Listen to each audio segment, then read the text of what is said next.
Oh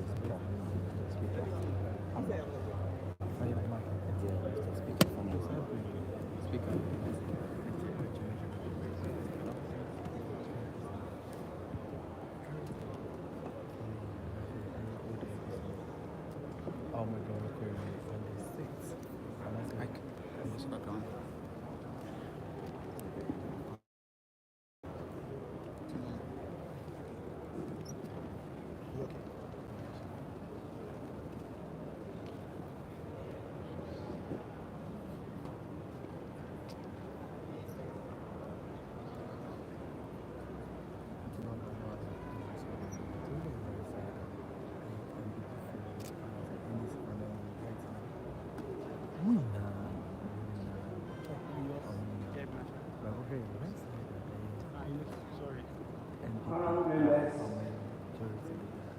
Let us pray.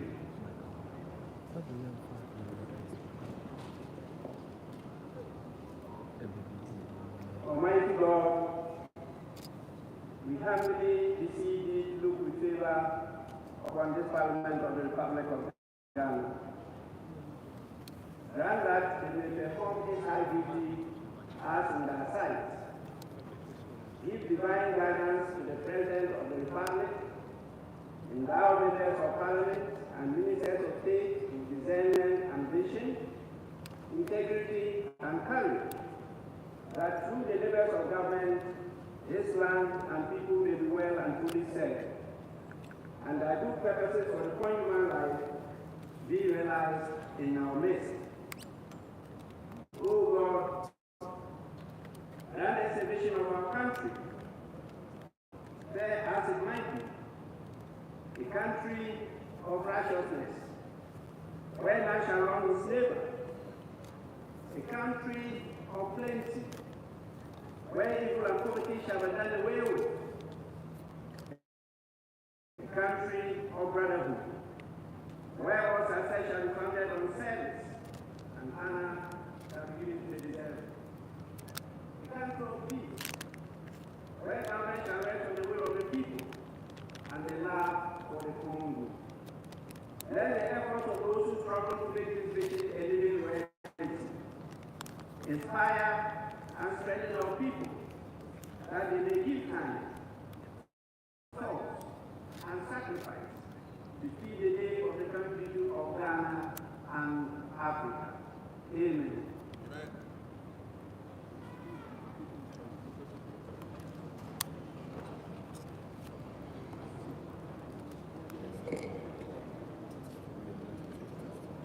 However, in view of time constraints, we will not take roll call today, but we will have to take and recite the national pledge.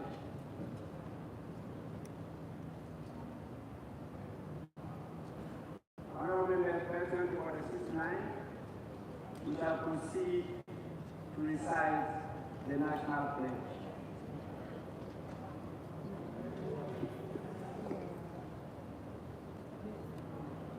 According to my honor,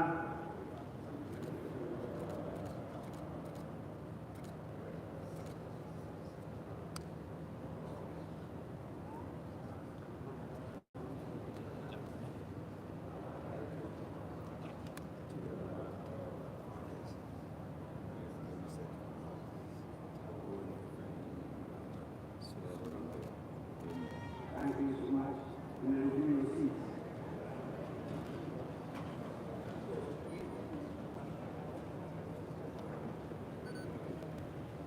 Honorable members, I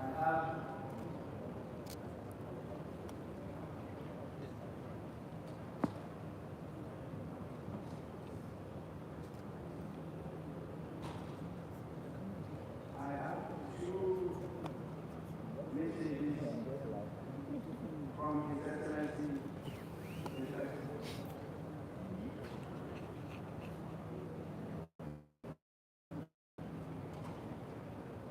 the first message is dated 8 November 2020. and it reads, Mr. Speaker, absence from Ghana. In accordance with Article 59 of the Constitution, I write that I will be traveling outside the country on Sunday, 10th November 2024, to Bagbin, Alban, at the invitation of the President of Alban, His Excellency Rt.Hon to lead Ghana's delegation to the Conference of Parties, the United Nations Framework Convention on Climate Change of 29, scheduled to be held from 10th November to 30th November 2024. Thereafter, I will depart back on Wednesday, 13th November 2024, to Paris, France, at the invitation of the President of France, His Excellency Rt.Hon, for an official visit on 14th November 2024. I will return to Ghana the evening of Friday, 15th November 2024. During my absence, the Vice President, Dr. according to Article 68 of the Constitution, acts in myself. Yours sincerely, Nana Akufo-Addo. The second is dated 14th December 2024. It also reads, Mr. Speaker, absent from Ghana. In accordance with Article 59 of the Constitution, I write to inform you that I will be traveling outside the country today, Saturday, 14th December 2024, to Abuja, Nigeria, at the invitation of His Excellency Bola Ahmed Tinubu, President of the Federal Republic of Nigeria and current Chairman of the Authority of ECOWAS and State and to participate in the 66th ordinary session of the ECOWAS Authority of Heads of States and Governments scheduled to be held on Sunday, 15th December 2024. I will return to Ghana in the evening of the same day. During my absence, the Vice President, Dr. in accordance with Article 68 of the Constitution, acts in myself. Yours sincerely, Nana Akufo-Addo.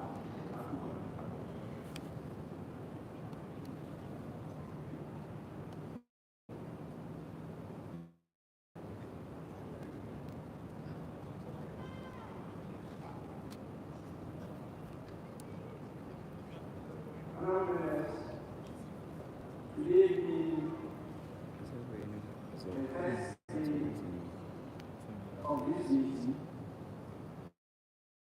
I think it's proper I invite the leaders to at least say a few words of welcome to you before I sign it up, so that we will be properly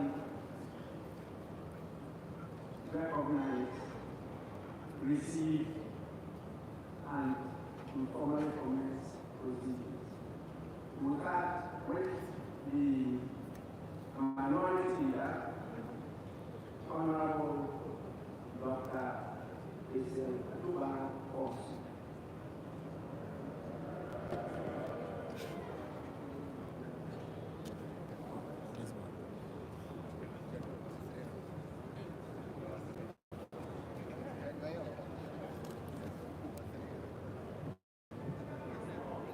Right, Honorable Speaker, I'm grateful for the opportunity to make a statement.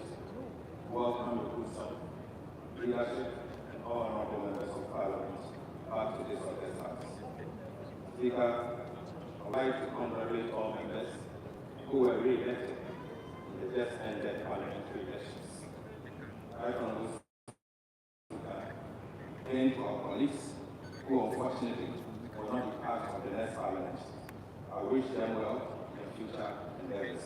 Mr. Speaker, I would like to profoundly thank the good people of Ghana for their active decision in the December 7th presidential and parliamentary elections. At this point, Mr. Speaker, it is finished. Right, Honorable Speaker, I would like to thank the people of Ghana for electing His Excellency John Dramani Mahama as the next President of the Republic of Ghana. The people of Ghana have once again shown that they can rise to the occasion when it matters the most.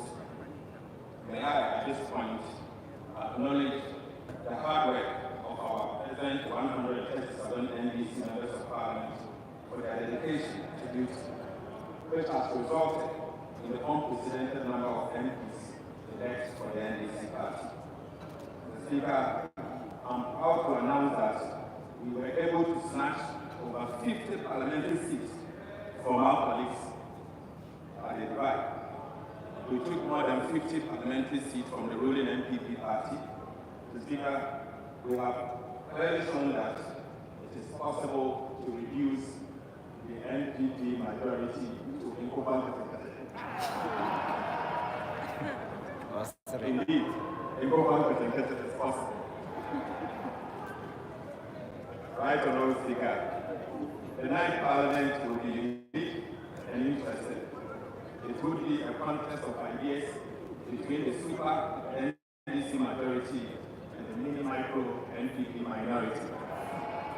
The Speaker, what happened on the 7th December polls was a revolution, the people's revolution, what I call it. It was a revolt against the government that is obstinate, insensitive, high-handed, and dismissive of public opinion.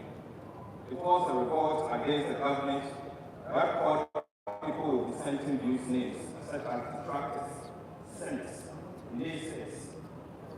The Speaker, sometimes they call views of dissenting people as Ambalat and Tobias. Ghanaians have clearly shown that they cannot be taken for granted, and that when it matters the most, they will either reward those in office or punish those in office. Right, Honorable Speaker, it's obvious that NPP has been punished for its poor governance, economic mismanagement, obstinacy, greed, state capture, arrogance of power, impunity, disrespect, lawlessness, and persecution of political opponents. So, Speaker, the lesson is that what happened to the NPP and the outgoing government is that the political class cannot and should not take the people of Ghana for granted. This calls for introspection on the part of the political class. It is also a call for deep soul searching on the part of those in leadership who ought to have been heard when government engages in acts of impunity, lawlessness, and destruction.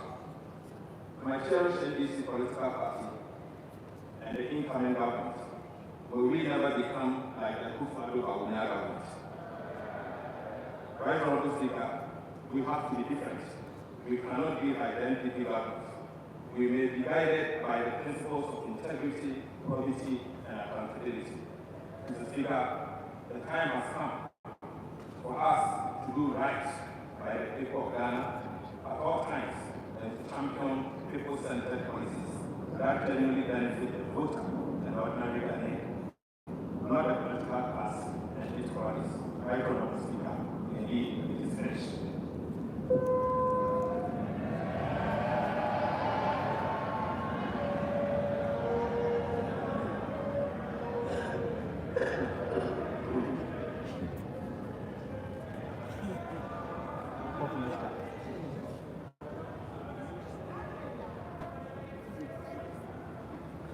Honorables, it's now the turn of the majority leader, Honorable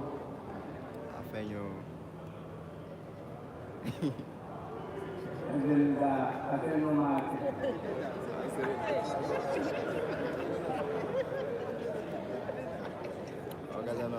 You are still my son.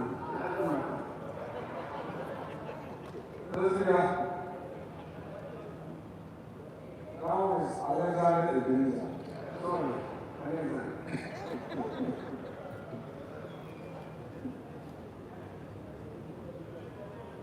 President,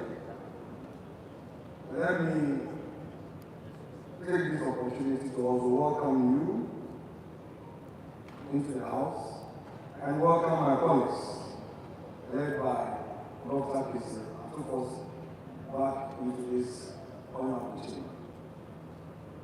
Indeed, it is an established constitutional custom. The ones in every 4 years, the people of this country are given the opportunity to elect their leaders.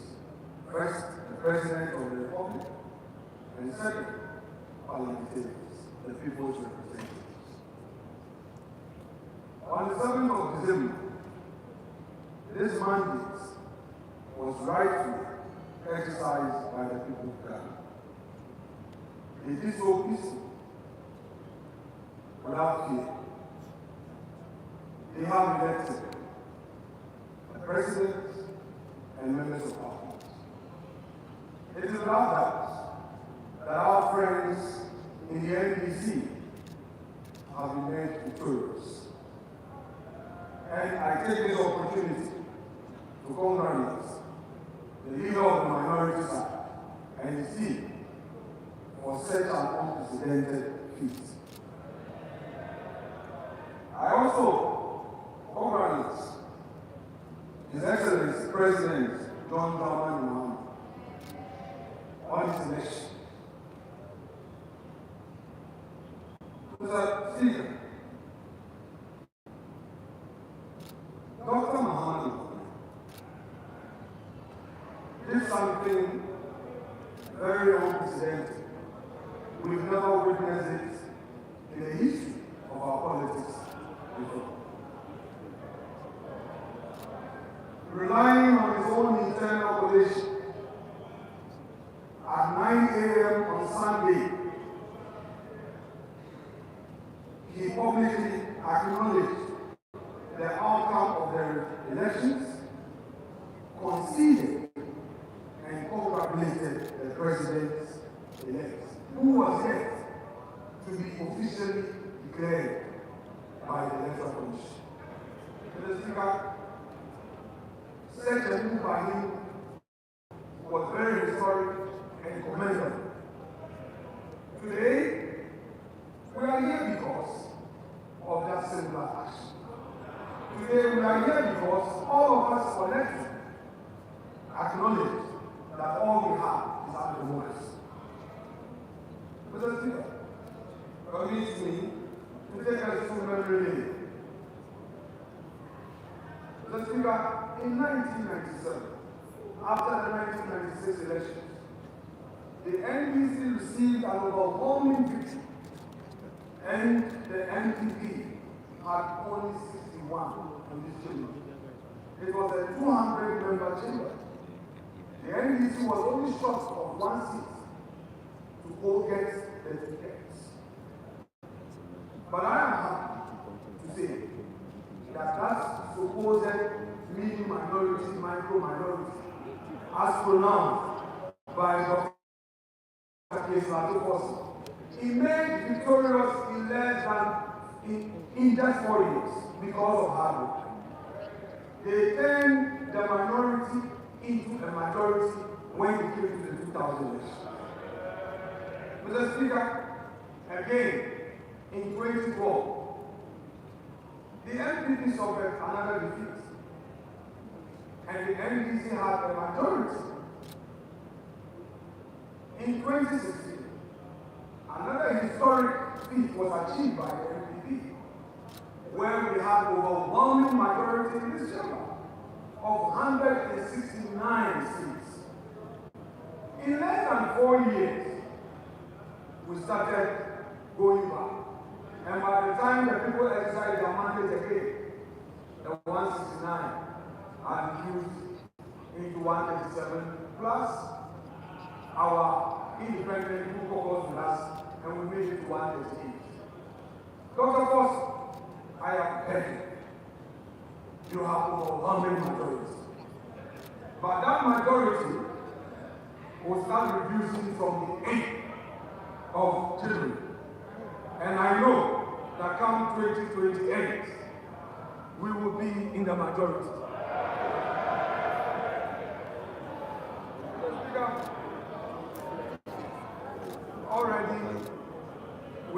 experiencing some insanely gloom. This darkness we are seeing and looking at your poster, we know that you have promised a lean government. You say less than 40 ministers. And you the MPs, yes. Mr. Speaker, I know they can't take it. Now that we are coming to minority, be prepared. Be prepared. You see you can't take it. You see you can't take it. Mr. Speaker, even if your flag bearer, who is now president the next year, 60, we are going to see how many of you will make it. We are going to see. You said 60 ministers and deputy ministers, all inclusive 60. Mr. Speaker, we are going to see how you are going to protect the public purse. We hear from Honorable Secretary that you cannot implement the free SHS. We await the outcome of your policies. Mr. Speaker, we are aware that this incoming government is going to implement this Nkukwan policy. The Nkukwan is a social intervention program. We are going to welcome it, but you say you are going to reduce taxes. You are going to repeal the betting tax, the e-levy. You are going to repeal all these taxes. You are going to reduce the taxes at the port. We wonder where you get the money to implement your Nkukwan.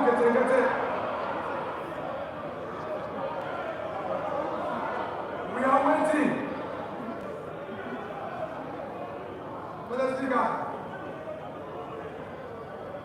these are on a lighter note. But Mr. Speaker, clearly, this is a time for us to reflect, particularly those of us getting into position. Indeed, no party can run a perfect government in this country. When you get into government, whilst you are happy to implement your policies, you are likely to make some mistakes. We concede that some mistakes were made. We concede that we couldn't have done everything perfect. The people have spoken, we've accepted it. But Mr. Speaker, the coming days and years will reveal the true colors of this umbrella. And the elephant will be watching keenly in this chamber. Mr. Speaker, this House looks forward to a leadership that will keep us going and keep the lights on in this chamber. Mr. Speaker, let me commend you for the 4 years of your leadership in this House. Mr. Speaker, we may have our disagreements, but it is obvious that members' warfare have been key to your leadership. Nobody can take it away from you. Mr. Speaker, the institutional empowerment you've given to Parliament is equal to none. It's likely because, Mr. Speaker, we had you as a speaker coming from within. Mr. Speaker, I don't know whether you are being retained or a new person is going to be appointed. But I pray that if they decide, Mr. Speaker, if they sack him, Mr. Speaker, of all that you've done for them, they are going to sack him. Of all that Mr. Speaker has done for you, you are going to sack Mr. Speaker.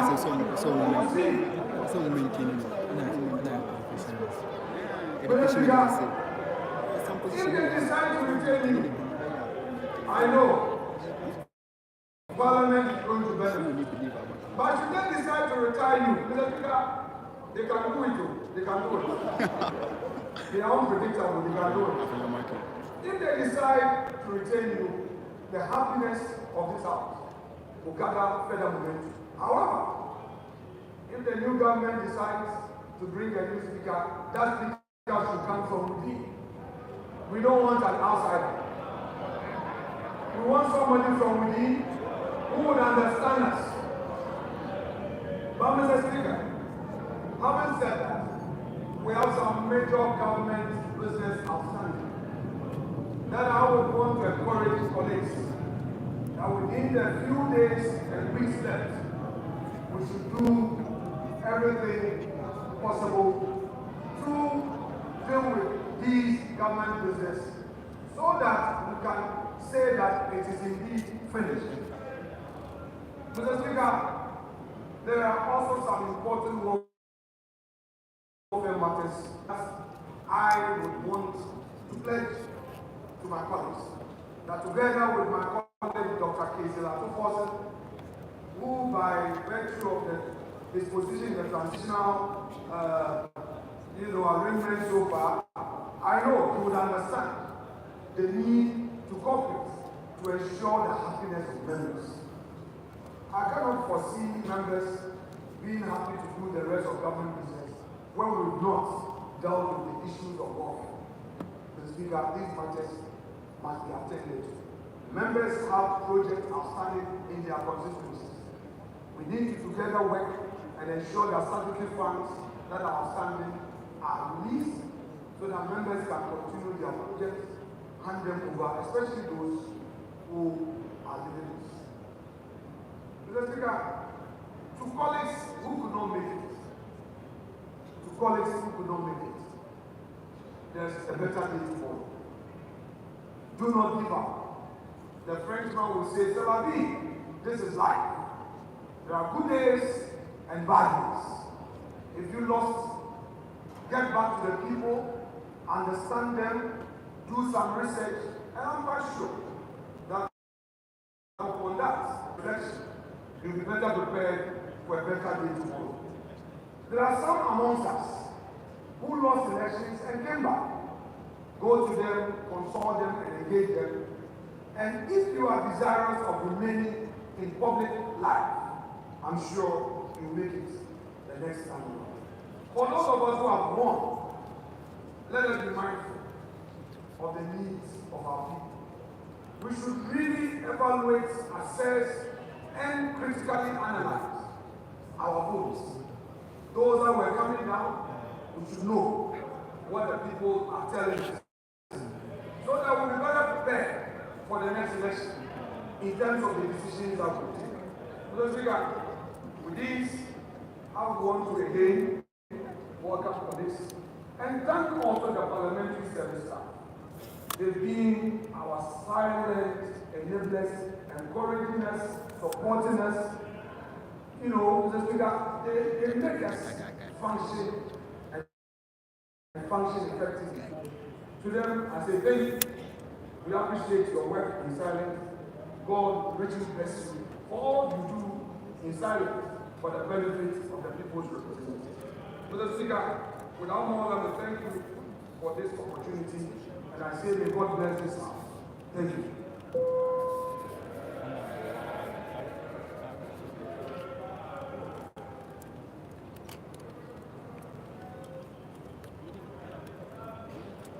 Honorable members,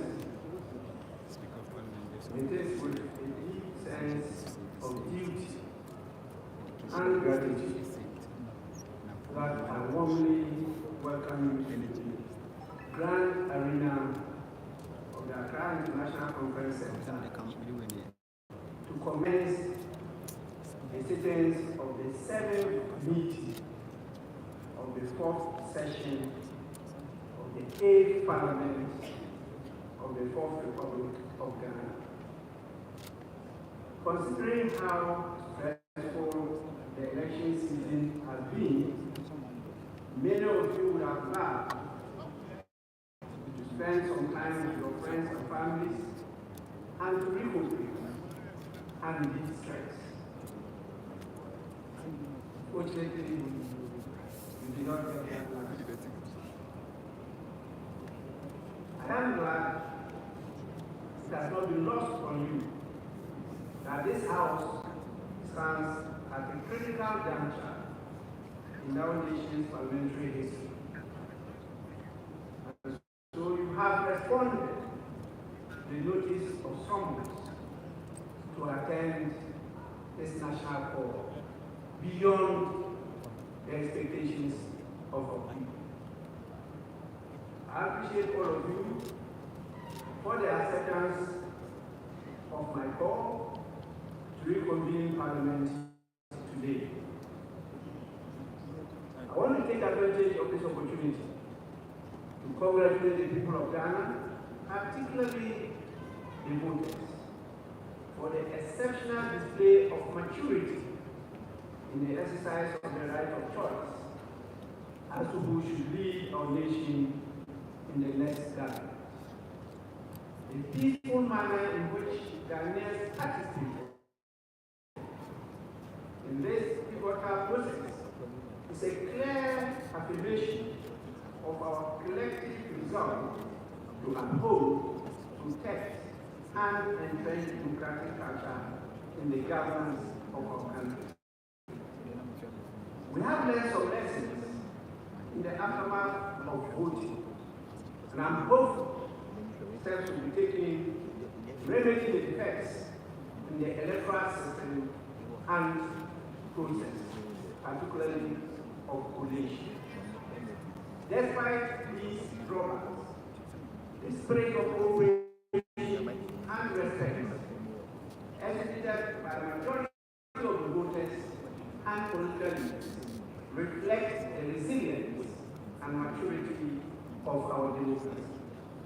Let us acknowledge, appreciate, and celebrate this achievement and use it as a solid foundation stone for continuous dialogue and collaboration as we work together to build the Ghana we want. To some of you, honorable members, this meeting may be the last moment of service within the corridors of Parliament, but certainly not the end of the political service or end of life. You never know what life holds in store for you. I encourage you to soldier on. Who knows? You may be in the near future, you may join a group of members of Parliament referred to in this House as we shall return. Kindly take heart and remain hopeful of the future. Having said this, on behalf of the Parliament of Ghana, I send our hearty congratulations to the President of Ghana, His Excellency Ghana, for his leadership in the organization of the general election, and the Vice President for conceding defeat early enough to those defeats generated by the decided vote of the people of Ghana.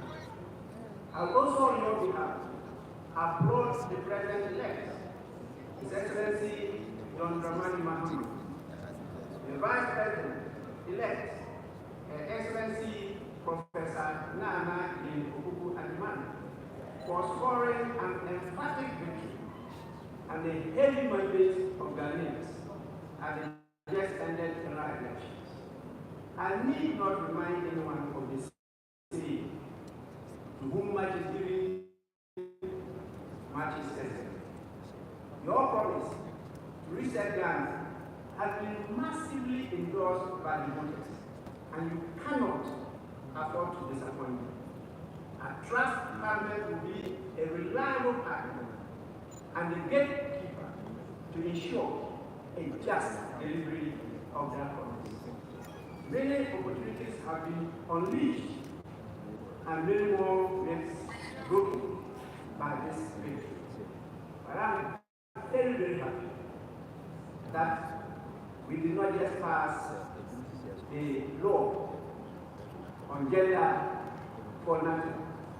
It has already shown some fruits. Her Excellency's ascendance to the position of the Vice President of this nation has not just opened the door, it has opened doors. And I'm happy with her promise that she's going to keep the doors open for many more to take advantage of and improve the living standard of our people. Ghana's democracy is the ultimate winner of these elections. We are definitely on the right course. I want to encourage all to continue in that right direction. Honorable members, this meeting is for a few days being a product of a culmination of teething problems of our fourth attempt at democratic governance.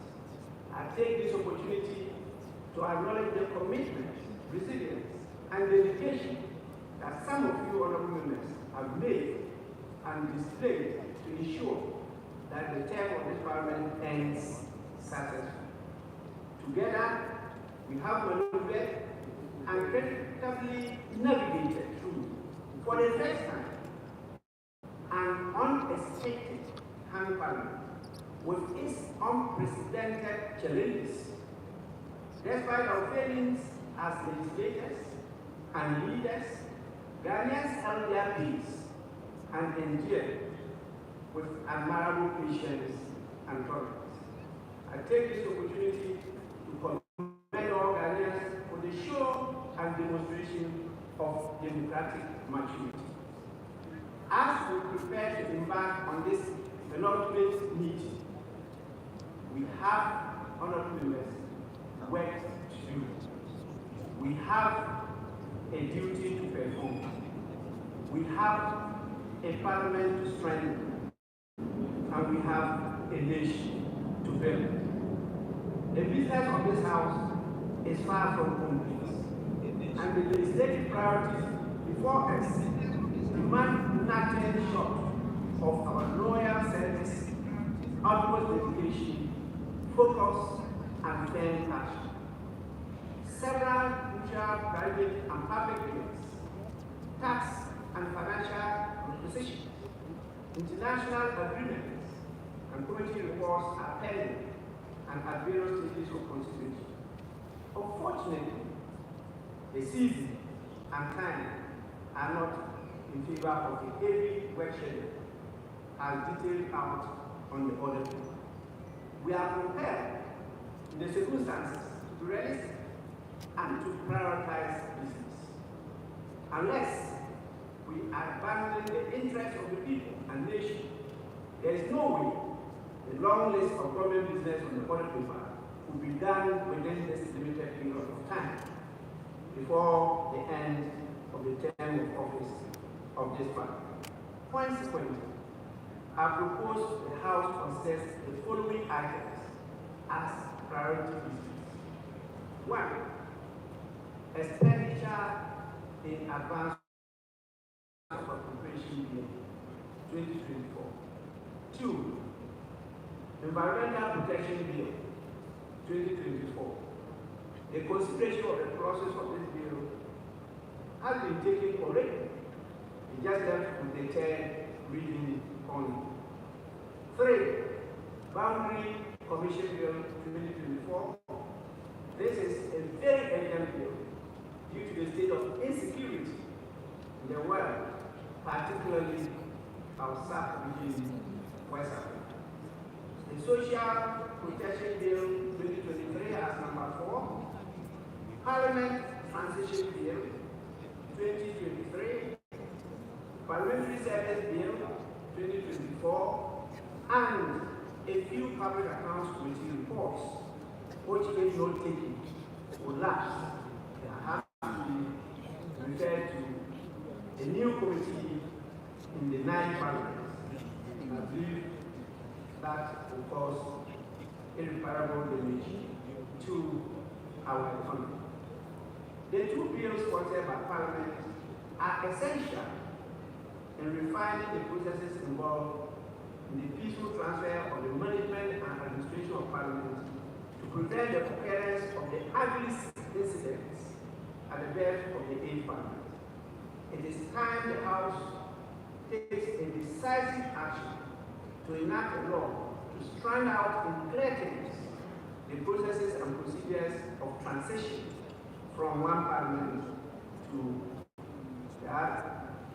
The Presidential Transition Act 2012 is a shining precedent for the executive arm of government. Additionally, the long-awaited International Business and Economic Transaction Bill, which is pivotal in positioning Ghana as a key player in the global economic arena, ought to be considered. I'm however giving a signal that this is unlikely to happen because of the nature of the bill. But I believe that this bill lays the groundwork for more robust, clear, and transparent international economic engagements, enhancing investor confidence while safeguarding our national interests. I urge the Business Committee and leadership of the House to sequence the program of these essential legislative items. Honorable members, let us end this parliament on a good note. It is essential as leaders for us to act to preserve the gains of our democracy. In summary, I emphasize our sacred mandate to serve the people of Ghana. This sacred mandate remains active until the end of this parliamentary term, and nobody should forget of that. Once more, you are all warmly welcome, and I thank you for your attention. Honorable members, we will now move to the next item, definitely our usual item of correction of goods and proceedings and official reports. I have two editions. The first dated Tuesday, 22nd October 2024. I hope members have copies of that. And so we start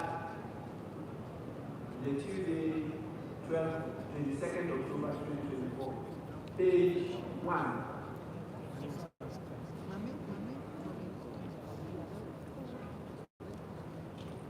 Page 2.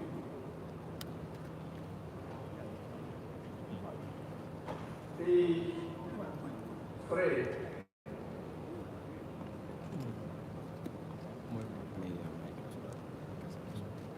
Page 4.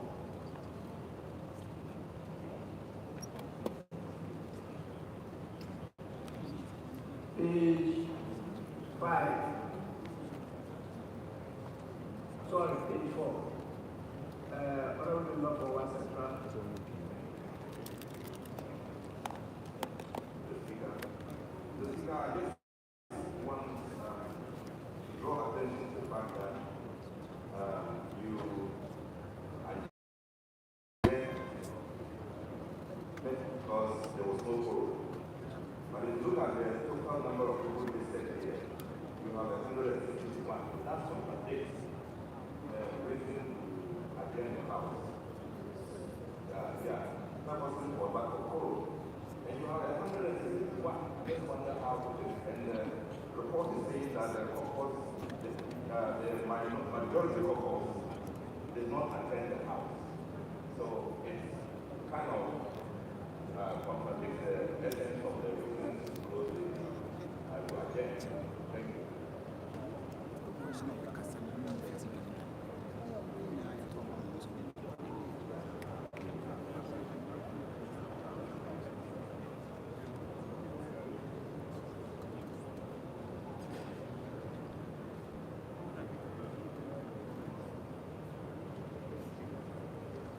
Yes, honorable member.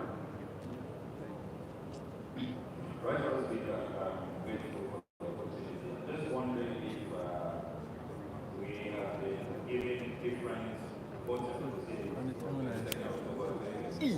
Because right now, Speaker, what I have as 21.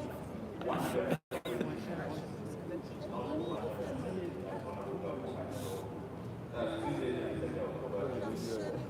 I have 120 members present, 7 members absent in commission, and then the speaker 148 members absent without permission. That's what I have. I don't know if we can issue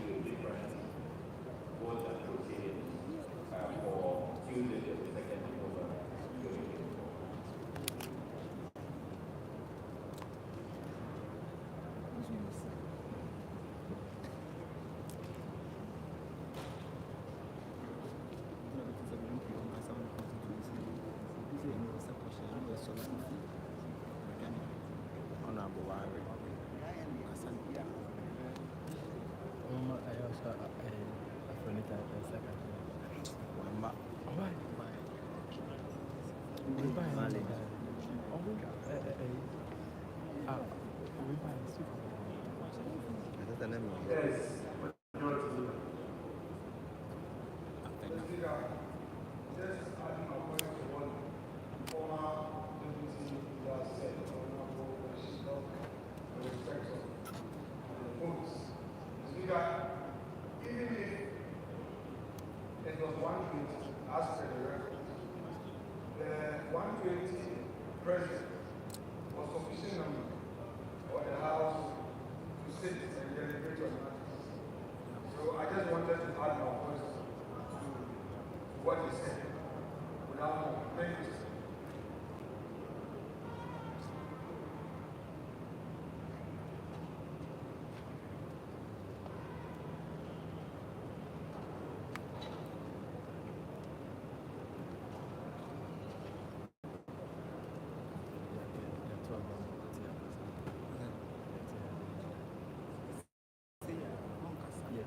Yes, again, Honorable Alban. Hello. I'm going to Right-Hon Speaker, I rise to draw the attention of the Honorable Majority Leader that the intervention he just made has been set by the Right-Hon Speaker. If the Majority Leader pays regard to page 8, paragraph 7.3, the Speaker explained that, quote, the Right-Hon Speaker indicated that the 102 of the 1990 Constitution or the 64.1 of the Standing Orders of Parliament, the House had quorum to that case. However, per Article 1041 of the Constitution, the House did not have the numbers to take a decision. So the matter was addressed by the Right-Hon.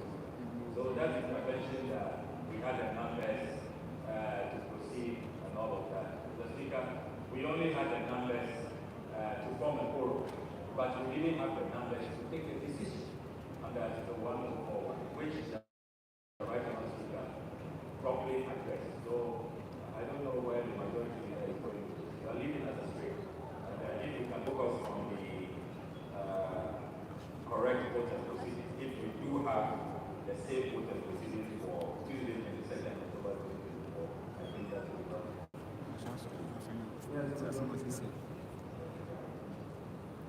Before I respond to my respected colleague, and I know that he wasn't attempting to challenge the procedure.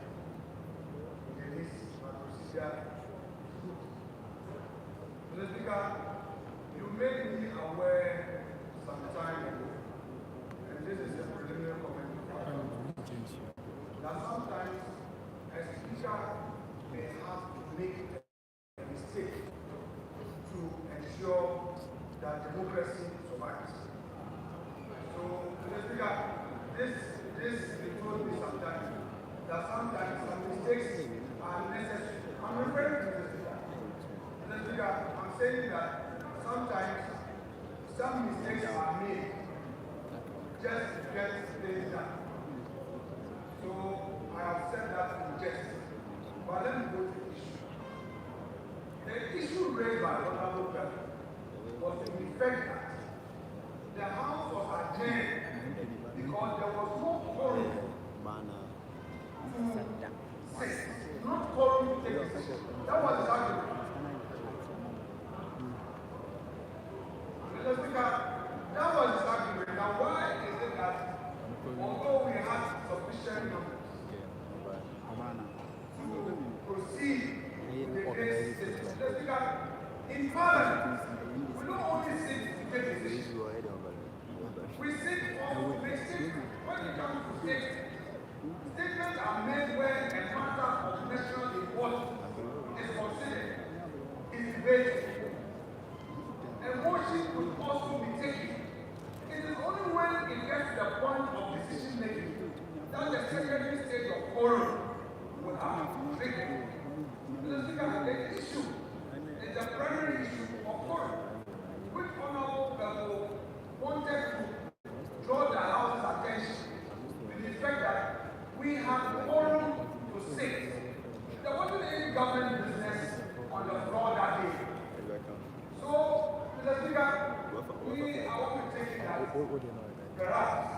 It was one of those necessary errors to get the book.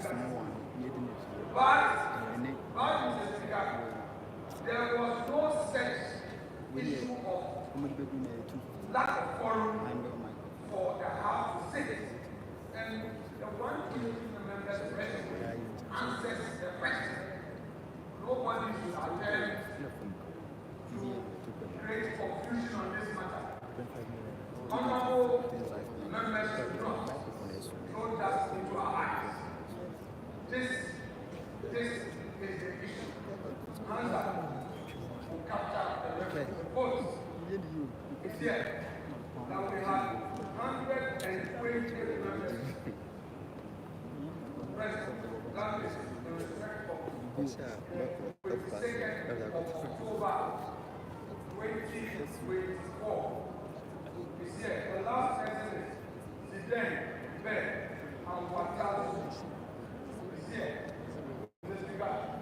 So the House was properly constituted to proceed with deliberations, and undertake other legislative work. Thank you, Mr.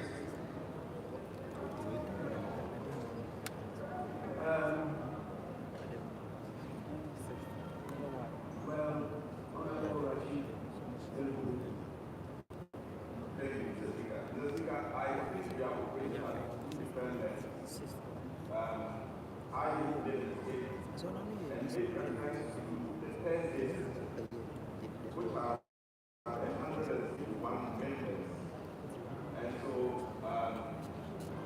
so we may be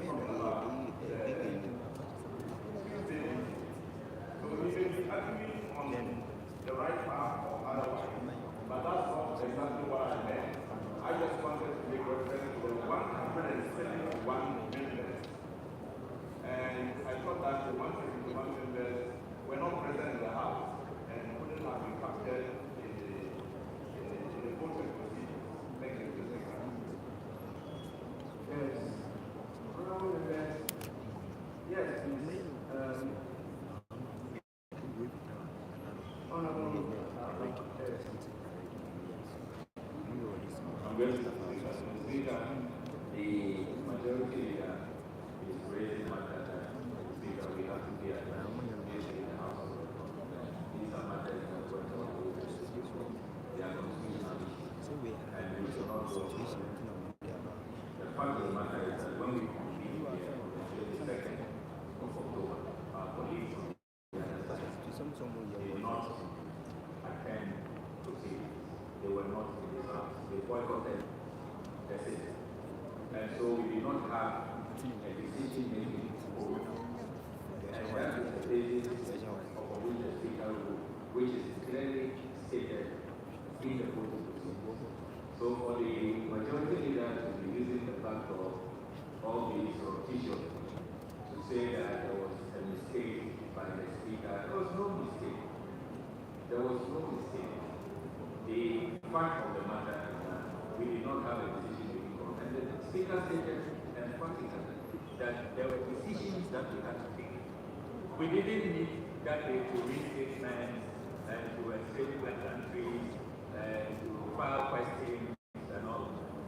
There was a motion, there was the need to take a decision. And we didn't have a quorum to take that decision.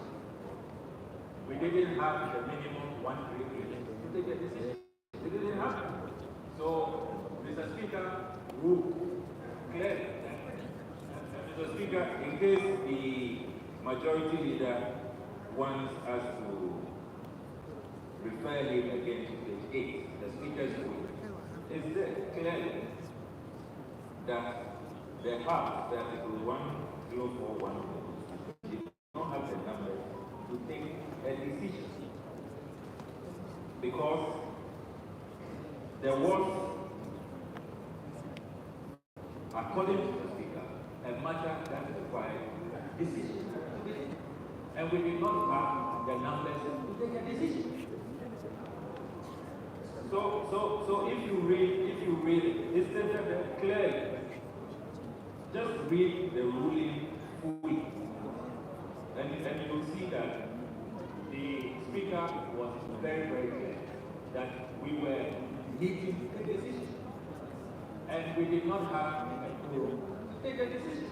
So majority leader, this is your attempt to use the backdrop to rewrite what has happened, and really suggest that the Speaker made a mistake.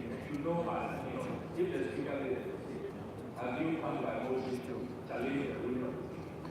The Speaker's ruling has not been